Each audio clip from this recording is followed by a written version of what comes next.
Graças a paz, igreja. Amém. Agora tá bonito, né? Agora todo mundo não tá mais com frio, aí é mais fácil, né? É mais ou menos, eu estou morrendo de frio hoje. Estou friento. Vocês estão bem? Bem? Culto gostoso, né? Tá gostoso hoje, né? Uma das coisas que eu mais gosto aqui dessa igreja é isso, sabe? Que a gente consegue conversar assim, né? É um culto muito participativo, né? É legal isso, né? A gente percebe que vai todo mundo junto na ministração, na oração, no cântico. Isso é delicioso, né? Delicioso. Mas tempo que eu não subo aqui para pregar, né? E tocar é diferente, né? Tocar é uma coisa, agora pregar é aquele friozinho, assim, sabe? Aquele friozinho. Isso é bom, né? Isso é bom. Porque a gente depende de Deus, né? Até brinquei assim, ó, tomei um banho, sabe? Pus uma roupinha bonitinha, né? Né? Sabe como é que é, né? Amém. Vamos lá, então? Vamos. O tema que eu vou trabalhar hoje é discípulos anônimos. Discípulos anônimos. A gente vai ler o texto de Lucas 10. Lucas, capítulo 10. Eu lerei na nova tradução da linguagem de hoje. Inclusive, tem uma Bíblia muito legal para crianças. Vocês que têm filhos e tudo mais, eu quero essa aqui, ó. Bíblia das Descobertas. Roubei do meu filho. É muito legal. Muito. Facinho de entender. Um monte de explicação. É super legalzinha. Vale a pena, viu? Para crianças, principalmente, vale muito a pena. Lucas, capítulo 10. Versículo 1. A missão dos 72. Acharam? Amém? Vamos lá. Depois disso, o Senhor escolheu mais 72 dos seus seguidores e os enviou de 2 em 2, a fim de que fossem adiante dele para cada cidade e lugar aonde ele tinha de ir. Antes de os enviar, ele disse: a colheita é grande, mas os trabalhadores são poucos. Por isso, peçam ao dono da plantação que mande trabalhadores para fazerem a colheita. Vão, e eu estou mandando vocês como ovelhas para o meio de lobos.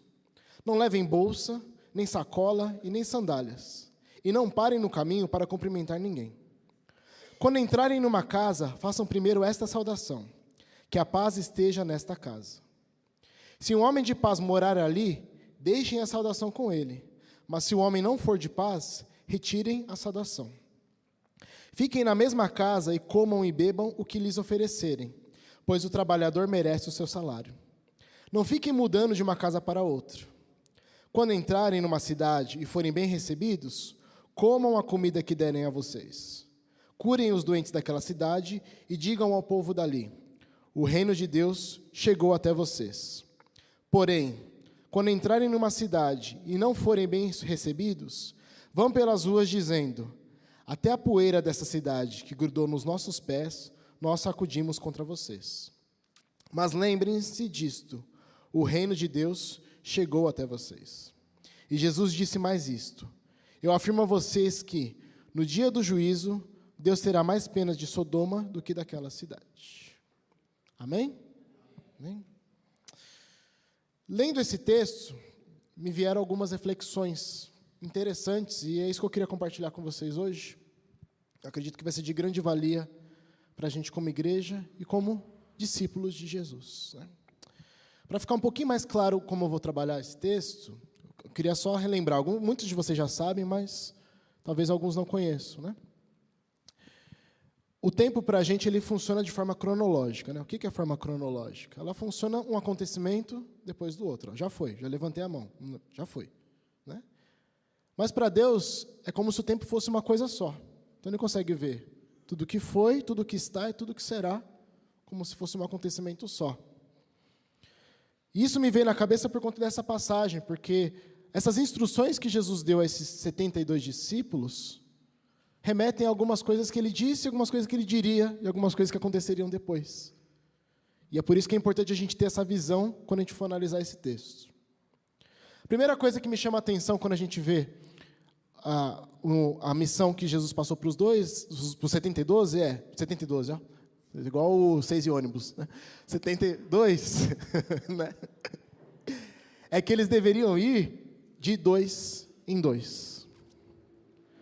Ele poderia ter mandado os 72 discípulos, cada um para uma banda, separados e sozinhos. Mas ele mandou eles de 2 em 2. Sabe por quê? Se a gente ler lá em Mateus 18, 20, diz assim, ó: onde houverem 2 ou mais reunidos em meu nome, ali eu estarei. Tem um outro texto que diz assim: por boca de 2 ou mais testemunhas, tudo se confirma. Mateus 18, 15. Deus queria deixar claro para aqueles discípulos que, enquanto eles estavam caminhando nessa missão, eles não estariam sozinhos. Não eram apenas 2, eram 2 com o próprio Pai junto. Porque eles iriam àquelas cidades para testemunhar do Jesus. E quando a gente vai testemunhar de Jesus, a gente sempre está com Ele. Hoje em dia a gente pensa assim: mas eu vou falar no meu trabalho, eu vou falar em casa, eu vou falar nas minhas coisas, mas eu estou sozinho. A gente nunca está sozinho. A gente sempre está com Jesus. Quando a gente está com Jesus, Ele está com a gente, não está? 2 ou mais reunidos em meu nome, ali eu estou. Literalmente. Porque a gente está fazendo isso com o intuito de propagar a palavra de Deus. Então a primeira lição que a gente aprende é: nós nunca estamos sozinhos. Nós estamos sempre com Jesus. Amém? A segunda lição que a gente aprende é que a gente deve orar para o Senhor da colheita, para o Senhor da plantação. A Bíblia diz que a palavra de Deus é como sementes que são lançadas em solos.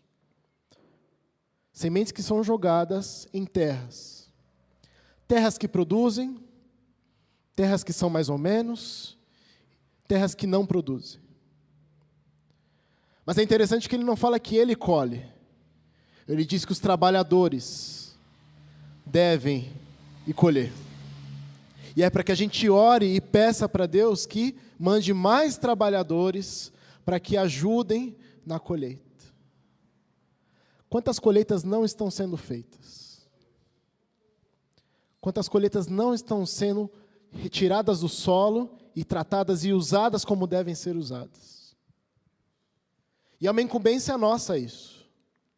Trabalhar e colher e clamar ao Senhor da colheita que envie mais pessoas para ajudar a gente. Vocês já viram plantações assim? Já passaram perto de plantações enormes? Você perde de vista assim? Essa é a ideia. Imagina se uma pessoa só vai colher tudo aquilo. Chegou no meio já estragou, né? Nem chegou no meio, né? Bobear, dependendo do que vai colher, nem consegue, né? E é por isso que ele diz isso. Orem, peçam. Misericórdia, Senhor. Mande mais colhedores, mais pessoas para nos ajudar. Deus planta e a gente colhe. Quem a gente está colhendo? Quem? A palavra não é o quê, é quem. Quem nós estamos colhendo? A terceira lição que a gente aprende é que não será fácil. E ele deixa isso claro. Ele diz assim: eu vou enviar vocês como ovelhas ao redor de lobos. Vocês já viram aqueles Animal Planet, essas coisas assim? Já viram uma caçada? Já viram? É feio, né? Não é feio? É necessário, mas é feio, não é? Você vê assim o bicho correndo, aí pula, pega no pescoço, aí, e zangue zorrando assim, né? É feio. Mas é essa analogia que ele usa. Vocês são como cordeiros, ovelhas, né? E eu estou mandando vocês para o meio dos lobos. Vamos lá em Mateus 10, para explicar um pouquinho mais sobre isso. Ó. Mateus 10, 16. Fala bem sobre isso aqui. Mateus 10, 16. Acharam? Já? Escutem. Eu estou mandando vocês como ovelhas para o meio de lobos. Sejam espertos como as cobras e sem maldades como as pombas. Tenham cuidado, pois vocês serão presos e levados ao tribunal. Serão chicoteados nas sinagogas. Por serem meus seguidores, vocês serão levados aos governadores e reis para serem julgados, e falarão a eles e não aos judeus sobre o evangelho. Quando levarem vocês para serem julgados, não fiquem preocupados com o que deverão dizer ou como irão falar. Quando chegar o momento, Deus dará a vocês o que devem falar. Porque as palavras que disserem não serão de vocês mesmos, mas virão do Espírito do Pai de vocês, que fala por meio de vocês. Não será fácil, mas eu não falei que ia estar junto? Então, na hora que precisar falar, vem certinho assim, ó, na ferida. Assim, o que vocês precisam falar. Não se preocupem, não se preocupem. Sejam espertos, viu? Ele fala assim, não vai bobão, não. Não vai boca aberta, né? Não vai lá, Deus vai me ajudar. Não é isso. Sejam espertos como uma serpente. Se você tentar bater numa serpente, o que ela vai fazer? Ela vai armar. Sendo venenosa não, né? Ela vai armar. Por quê? Não toque em mim, não. Mas é o quê? Sim, é simples como uma pomba, né? Sem maldade como uma pomba. Se você chegar perto da pomba, ela sai, ela não te ataca. Ou seja, seja prudente, certo? De prestar atenção nas coisas que estão acontecendo. Mas não falem coisas que vêm de vocês, falem coisas que vêm de mim. Por isso que ele fala sem maldade. Não vem da gente. Vem dele. Tudo bem até aí? Sim? Vem? Vamos voltar lá para Lucas. Lucas 10. A próxima lição que ele ensina para a gente, a quarta, é que a gente não deve se preocupar. Ele fala para não levar nada. Vocês perceberam? É uma viagem. E naquele tempo a gente viajava do quê? De camelo, né? De cavalo, jumento, ou andando. Hoje em dia, se a gente vai fazer uma viagem, a gente se preocupa com tudo, né? Vou viajar para tal lugar, é onde eu vou dormir, eu vou comer em tal lugar, aí eu vou de carro, vou de avião, vou de trem, vou de ônibus, a gente programa toda a viagem. Ele está dizendo aqui assim, não leve sacola, não leve bolsa, leva só a sandália que está com vocês, leva só a roupa que está no corpo. Por quê? Eu não estou com vocês? Então eu vou prover tudo o que vocês precisam. Não se preocupem. A gente não consegue acrescentar 1 segundo a mais na nossa vida. 1 segundo. E nem consegue encurtar, né? Também. A gente vive exatamente aquilo que Deus quer. E se Ele está com a gente no caminho, Ele vai prover. Ele vai dar. No meio do caminho vai aparecer uma coisa para comer. No meio do caminho vai aparecer uma provisão. A roupa não vai gastar. 40 anos no deserto, né? Roupas novas. 40 anos. Um dia você compra a roupa aí, você lavou, acabou, né? Lavou, já está aqui assim. Já virou uma baby look, né? E eu que sou gordo, isso acontece direto. Compro lá e caramba. Aí, não cabe mais. 40 anos Deus cuidou de um povo. E nessa viagem aqui Deus cuidou deles também. Nada faltou para eles. Não se preocupem com nada. Apenas vão. Apenas caminhem. A quinta lição que ele passa para a gente é: não se distraiam. Ele fala assim: se vocês encontrarem alguém no caminho, não parem para cumprimentar. Por quê que ele fala isso? Porque aquele cumprimento que a gente poderia dar para aquela pessoa, poderia desviar. Você viu fulano? Igual conversa, né, de rua, né? Você viu ciclano lá? Como é que está fulano? Isso é atrasar a missão deles. É uma distração. E eu fico imaginando o quanto de distrações que eles não tiveram nesse meio do caminho. Quantas vezes o inimigo não tentou atrasar a vida deles ali para eles não chegarem a tempo naquela cidade e não, as pessoas que deveriam ser alcançadas não fossem. Né? Não se distraiam. Não se distraiam na missão. Não se distraiam com o pecado. Não se distraiam com a vida. Não se distraiam com o dia a dia, que é super difícil, né? Não se distraiam com o trabalho. Não se distraiam com os afazeres. Façam a missão que eu mandei vocês fazerem. Vão. Sexta lição. Quando vocês chegarem numa casa, vocês dirão o quê? Que a paz esteja nesta casa. E é interessante que ele diz o seguinte: primeiro vocês saúdam, né? que a paz esteja nessa casa. Se o anfitrião for alguém de paz, vocês deixem a saudação. Se o anfitrião não for de paz, vocês retirem a saudação. Não é interessante isso? Ele diz, é como se ele dissesse o seguinte: vocês vão saudar todo mundo. Onde vocês chegarem, vocês vão saudar. Mas só aqueles que quiserem receber a paz e a reconciliação continuarão com isso. Quem não quiser, vocês pegam de volta. Por quê? Nós não devemos lançar pérolas aos porcos. Nós não devemos lançar pérolas aos porcos.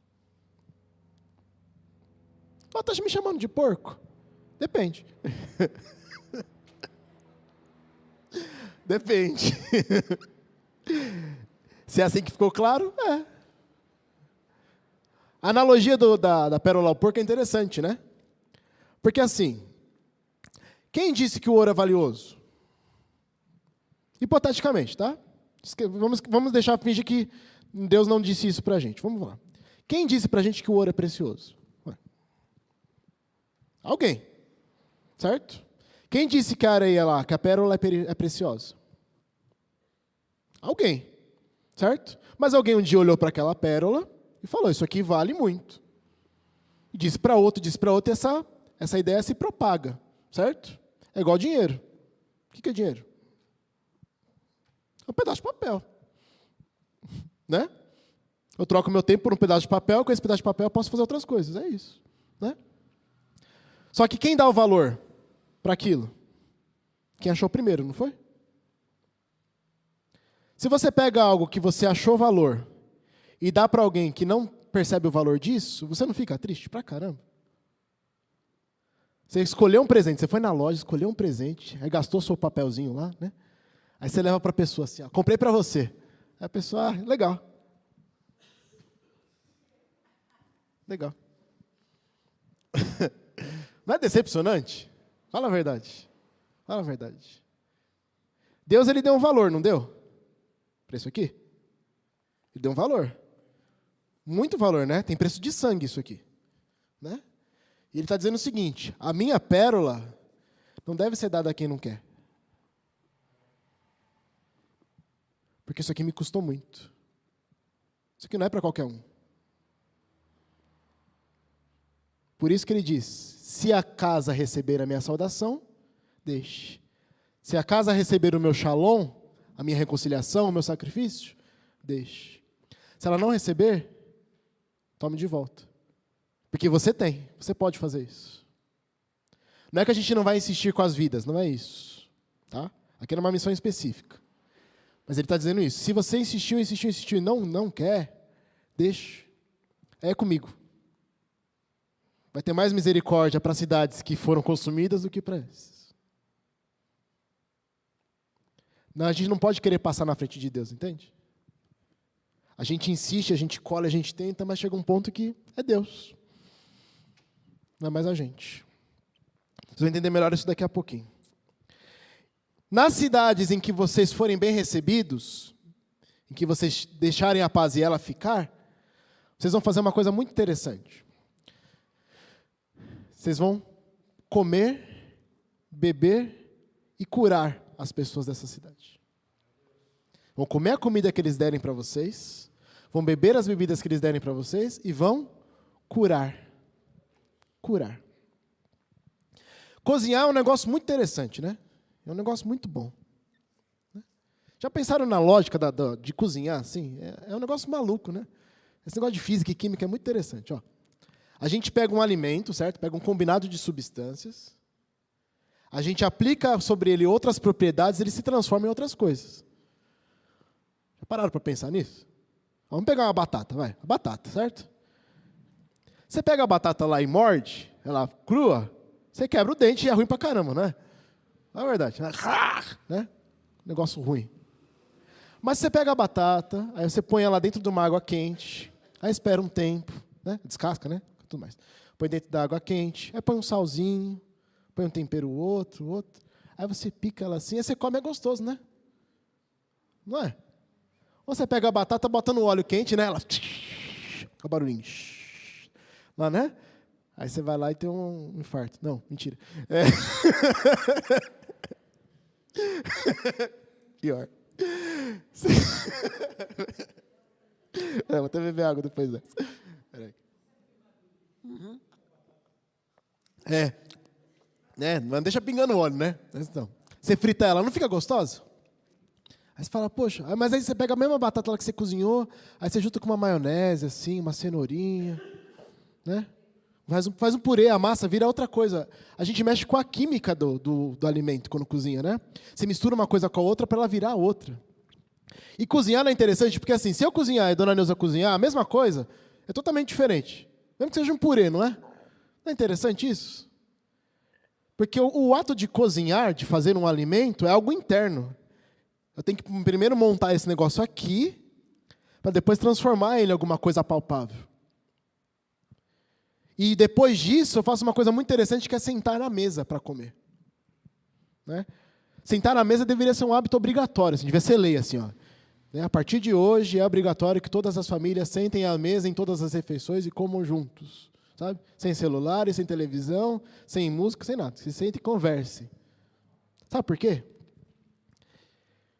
Quando a paz chega, a gente se senta à mesa. E quando a gente senta à mesa para poder conversar, para poder compartilhar o alimento, pega um pouquinho aqui, pega um pouquinho ali, a gente se abre. Quando essas cidades aceitavam esses discípulos, é como se elas se abrissem para contar aquilo que era bom, aquilo que era ruim, tirar as dúvidas, gastar tempo com os discípulos. E aí sim eles conseguiam curar. A partir disso eles conseguiam curar essas pessoas. Porque eles precisavam ouvir qual eram as súplicas dessas pessoas. Não é difícil a gente orar por alguém que a gente não sabe o que ela precisa? A gente vira generalista, né? Abençoa isso, isso, aquilo, tudo. E às vezes a gente nem pede o que a pessoa precisa. Né? Agora, se a gente começa a gastar tempo, a gente senta na mesa, sai para comer, conversa, a gente começa a ter intimidade, é isso que ele está dizendo, né? Tenham relacionamento com essas cidades que estão aceitando vocês. A gente sabe o que elas precisam. E aí sim a gente consegue trabalhar bem. Porque a gente trabalha naquilo que elas necessitam. A gente pode até dizer assim, né? Fiquem com quem quer ouvir vocês. Porque ele fala até isso, né? Não fiquem de casa em casa, não fica pulando de casa em casa. E isso de não ficar pulando de casa em casa é interessante. A gente imagina o seguinte, os discípulos chegavam na cidade, aí olhavam, vamos ali, né? Não recebeu. Vamos ali. Recebeu, beleza. Aqui que a gente vai ficar. E a partir daquela família, daquele ponto, daquela pessoa que aceitava Jesus, que aceitava a mensagem, era dali que a coisa fluía. Então ele estava dizendo assim, não atirem para todos os lados. E vistam em alguém, discipulem alguém ali, falem do que vocês estão vendo, e é a partir dali que eu vou fazer o milagre. Às vezes a gente vai ganhar uma pessoa só. E indiretamente a gente ganha 1 milhão. Entenderam? A gente ganha uma pessoa. E indiretamente a gente ganha 1 milhão. Pensa nos 12. Jesus ganhou 12 ali, né? Diretamente. Oh, quantos milhões não vieram desses 12? Quantos antes desses 12 não vieram? 1 foi conquistado. Quantos não foram conquistados depois? Ele podia dizer, né? Prega para todo mundo na cidade. Sai gritando, né? Mas ele não fala isso. Fica numa casa. E eu não tenho dúvidas que eles chegavam na casa assim, aí começava, aí vem aqui, tem um pessoal que está falando um negócio legal aqui. E aí começava, né? E aí via, e aí ia. Aí era mais um, e mais, sempre que a gente acrescentar um, a gente tem mais, não é isso? Mais um é sempre mais do que aquilo que a gente já tem. Amém? E uma última coisa bem interessante desse trecho aqui é, o reino de Deus chegou até vocês. Ele disse isso tanto para as cidades que aceitaram, quanto para as cidades que não aceitaram. O reino de Deus chegou até vocês, pode ser uma bênção, ou pode ser uma sentença. Quem aceitou, era uma bênção. Fiquem felizes, né? o reino de Deus chegou até vocês. Se alegre. Mas para aquelas cidades que não ligaram para eles, em que eles precisaram sacudir o pó, imagina isso, ter que tirar a sujeira daquela cidade, porque nada podia ir com eles. Ele também disse, o reino de Deus chegou para vocês. Não tem desculpa. Se ouviu uma vez, não tem desculpa. É uma bênção ou uma sentença. Mas o que importa é, o reino de Deus chegou até vocês. Amém? Os discípulos foram então, né? Pegaram e foram. Lá no versículo 16 de Lucas 10, 16, isso. Diz o seguinte, ó. Lucas 10, 16. Então disse aos seus discípulos, quem ouve vocês está me ouvindo. Quem rejeita vocês está me rejeitando. E quem me rejeita está rejeitando aquele que me enviou. Aqui é a finalização da missão. Vão e façam. Eu estou com vocês, não levem nada, eu vou prover tudo, não se distraiam, levem a minha paz, vivam momentos com essas pessoas, entendam as dificuldades delas, curem elas. Se elas aceitarem vocês, aceitaram a mim. Se elas não aceitarem vocês, elas rejeitaram a mim. E eles foram. Foram lá. Não diz quanto tempo, mas lá no versículo 17 diz o seguinte, ó. Os 72 voltaram, muito alegres, e disseram a Jesus, até os demônios nos obedeciam, quando pelo poder do nome do Senhor, nós mandávamos que saíssem das pessoas. Jesus respondeu, de fato, eu vi Satanás cair do céu como um raio. E escutem, eu dei a vocês poder para pisar cobras e escorpiões, e para sem sofrer nenhum mal vencer a força do inimigo. Porém, não fiquem alegres porque os espíritos maus lhes obedecem, mas sim porque o nome de cada um de vocês está escrito no céu. Discípulos anônimos. Se vocês pegarem Lucas 9 e verem as instruções que Jesus deu aos 12, são muito, muito, muito parecidas com as instruções que ele deu aos 72. Dos 12 nós sabemos o nome. A Bíblia fala muitas vezes dos nomes deles, inclusive de quem foi trocado. Dos 72 não tem na Bíblia os nomes. Por que não tem o nome dos 72 na Bíblia? Porque eles eram discípulos anônimos. A gente vê, hoje em dia principalmente, que há muito estrelato. Né? Há muitas pessoas que aparecem muito. E isso é muito importante. Porque muitas dessas pessoas são referências mesmo. De pessoas que são cristãs de verdade, que ensinam a palavra de verdade. E a gente faz essa peneira, né? Tem isso, tem aquilo outro. Né?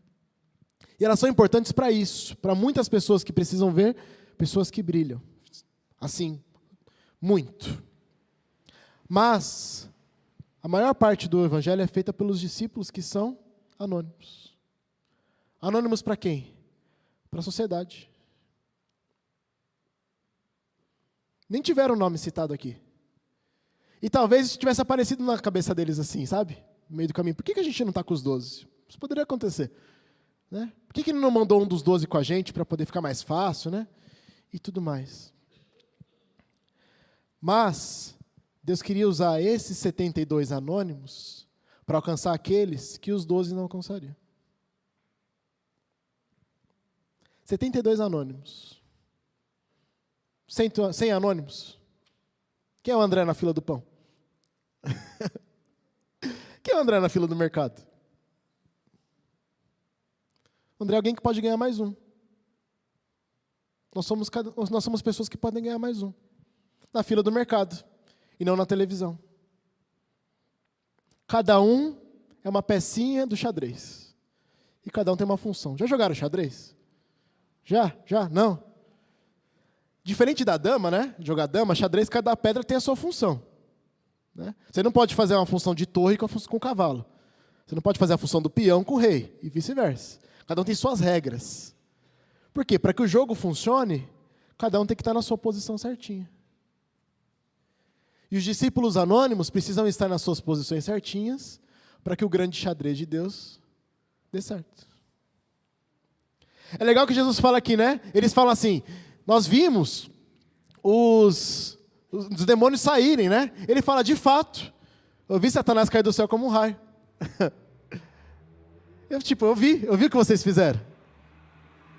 Eu estou de olho, estou vendo tudo. Porém, não se preocupem com isso. Se preocupem, sabe com o quê? Eu sei o nome de cada um de vocês. E o nome de vocês está escrito no céu. Nós não somos anônimos para Deus. Nós somos anônimos para a sociedade. Somos mais um crente. Né? Hoje eu estou vestido até de pastor. Né? Somos mais um crente. Mais um chato. Mais um falador. Mais alguém que vai ficar vomitando Bíblia na minha cabeça. Né? Somos mais um. Mas para Deus nós somos alguém que tem o nome escrito no céu. A mesma missão dos 12 é a mesma missão dos anônimos. A mesma missão dos 12 é a missão dos anônimos. Vão e façam o que eu mandei. Estou com vocês. Não se preocupem. Vocês não são anônimos para mim. Eu vejo cada um de vocês. Cada um de vocês. Cada um de vocês. Amém? Então vamos ficar felizes de sermos discípulos anônimos, né? Isso é muito bom, né? Para fechar, vamos ler um pouquinho mais aqui, ó. Versículo 21. Naquele momento, pelo poder do Espírito Santo, Jesus ficou muito alegre e disse, olha que legal, o Espírito Santo deixou Jesus alegre, hein? Olha que da hora. É muito legal essa relação. Ó Pai, Senhor do céu e da terra, eu te agradeço porque tens mostrado às pessoas sem instrução aquilo que escondeste dos sábios e dos instruídos. Sim, ó Pai, tu tiveste prazer em fazer isso. O meu Pai me deu todas as coisas. Ninguém sabe quem é o Filho, a não ser o Pai. E ninguém sabe quem é o Pai, a não ser o Filho. E também aqueles a quem o Filho quiser mostrar quem é o Pai. Então Jesus virou-se para os discípulos e disse só para eles, só para eles. Felizes são as pessoas que podem ver o que vocês estão vendo. Eu afirmo a vocês que muitos profetas e reis gostariam de ter visto o que vocês estão vendo, mas não puderam. E aí gostariam de ter ouvido o que vocês ouviram, mas não ouviram. Olha aí, anônimos. Pessoas simples. Pessoas que ninguém dá nada. É isso que ele quis dizer. Para gente que ninguém dá nada, né? Mais um crente, mais um falador. Ele mostrou coisas que reis, que ministros, que príncipes queriam ter visto. Não é nem experimentado, queriam ter visto. E ele mostra pra gente. Louco, né? Mostra pra gente. E ele fala isso só pra gente, não é legal isso? Ele não fala isso pra todo mundo, ele fala só para aqueles que estavam ali. Só para aqueles que foram e voltaram da sua missão. Então a gente precisa ficar firme. Mesmo sendo um discípulo anônimo. Mas a gente sabe que o nosso nome está lá em cima e que a gente não arreda o pé. Né? Não arreda o pé, não. É para frente. É para aquilo que Jesus mandou a gente fazer. Amém? Amém? Entenderam? Ficou claro? Ficou dúvida? Não? Não? Isso aí. Amém. Tá vendo? Deu certo, graças a Deus. Ô, gente, é sério, o negócio aqui é bravo, gente. Ô, batata. Eu tenho que descobrir onde eu vou comer hoje. Quem vai partilhar comigo? Eu sei que em casa eu não vou fazer. Domingo? Tem que ver com quem vai fazer. É boa pergunta, pra falar a verdade. Enfim, é isso aí. Tudo bem, gente? Amém? Vamos orar para agradecer a Deus? Vamos encerrar o culto? Vamos lá. Pai amado, querido, santo, obrigado, Jesus. Obrigado porque nós sabemos que o Senhor nos enxerga, que o Senhor, Pai amado, está conosco e que a missão que nós temos, Jesus, na Tua casa, na Tua palavra, no Teu reino, Jesus, cada dia que passa fica mais clara para nós. Obrigado porque o Senhor anda com a gente, o Senhor nos sustenta, o Senhor, Pai amado, nos dá a Tua paz, nos dá a Tua alegria e nos dá poder, Jesus, para expulsar demônios, para, Pai amado, curar, para entender os problemas da sociedade, Pai. E principalmente para entender que o Senhor que escolheu cada um de nós e que escreveu o nosso nome lá em cima, Pai. Muito obrigado por esse privilégio, Jesus. E que a gente possa sempre pedir para o Senhor nos ajudar para termos mais pessoas, para conhecermos mais um, para trazermos mais um, para ajudar nessa colheita que o Senhor tem plantado ao mundo afora, Pai. Nos ajuda, nos abençoa e nos guarda, Pai. Que a gente possa ir em paz e segurança para a nossa casa, sendo livres do mal, ter um dia maravilhoso, Pai amado, de alegrias, de realizações, e cheios principalmente da Tua presença e do Teu poder, Pai. Muito obrigado por tudo, é o que nós te pedimos como igreja, em nome de Jesus. Amém, amém. Glória a Deus. Amém. Amém. Pode aplaudir isso, glória a Deus. Amém. Amém. Isso aí, quarta-feira tem culto, né? Quem puder vir, venha. Né? Tem ceia domingo que vem, dia 27. O que mais? Tem outra programação aí no mês da semana, não? Não, né? Então é isso. Amém? Deus abençoe vocês. Tenha um dia maravilhoso. E vão em paz em nome de Jesus.